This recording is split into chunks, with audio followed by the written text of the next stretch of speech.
This is part 3 in our quest, and we are finally ready to discover who is Zoe. Follow along with me.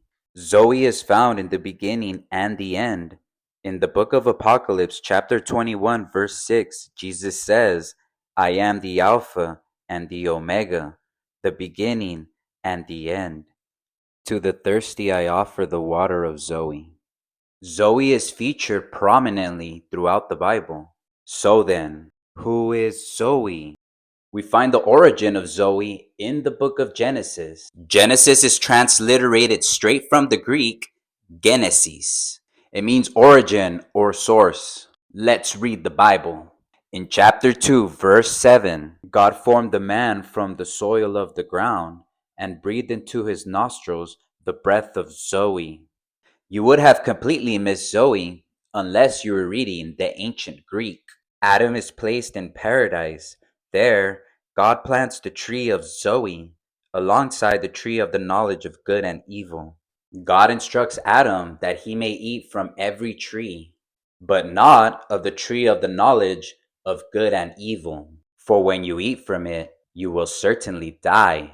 A key point here is that God only instructs this to Adam. The woman had not yet been created, or so we thought.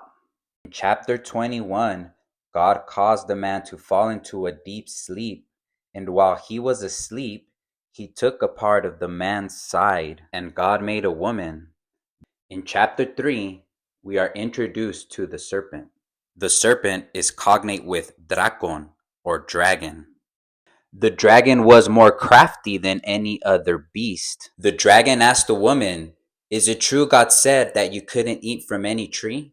Even though the woman wasn't there, she replies, We may eat from any tree, but not of the tree of knowledge of good and evil, because God said we would die.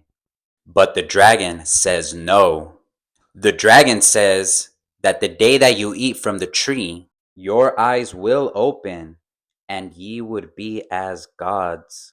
And the woman ate, and she gave to Adam to eat as well, and their eyes were open, just as the dragon had told her. This is confirmed by God when he says, Now that the man has become like one of us, he must not be allowed to stretch out his hand and also take from the tree of Zoe, the tree of Zoe, the breath of Zoe, the water of Zoe, the book of Zoe. These all belong to her. She is the beginning and the end. Her name is not Eve.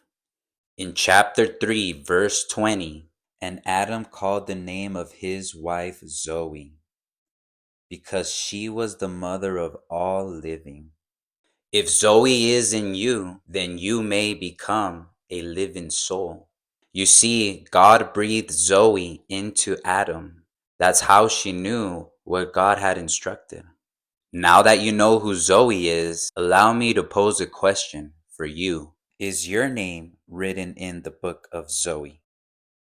If you enjoyed that video, follow, like, and subscribe, and I'll catch you next time here on the Book of Zoe.